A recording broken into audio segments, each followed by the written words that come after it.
welcome back. So today I would like to share with you 3 advanced English phrases that sound completely crazy, but I promise you they are real and you can use them in everyday conversation.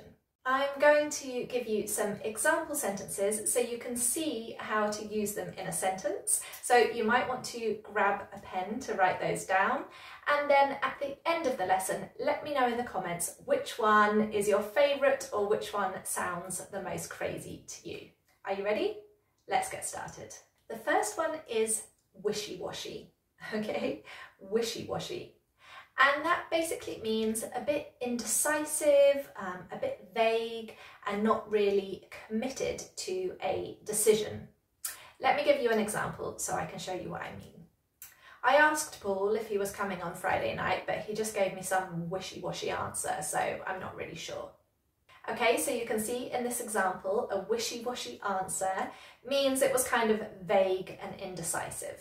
Perhaps the person asked Paul about the party and Paul said something like, yeah, I might do, I'm really busy, I've got a lot on, so he didn't really commit. Wishy-washy. Number 2 is willy-nilly. I know that's crazy. It's really hard to say that one without smiling, but I promise you it's a real phrase and it means to do something in a disorganized way without really planning or thinking. Let me give you an example. Can you please pack the suitcase nicely and not just chuck everything in willy-nilly? Okay, so in this example, I imagine a wife is talking to her husband and saying, please put the things in the suitcase in an organised way. Don't just throw it in the suitcase with no plan or organisation at all. Okay, so to do something willy-nilly. I hope you're going to use that one because it's really fun. And the last advanced English phrase for today's lesson, which has got a similar sound to wishy-washy and willy-nilly, is dilly-dally, okay? And dilly-dally means to waste time by going really slowly or being indecisive. So let me give you an example with that one.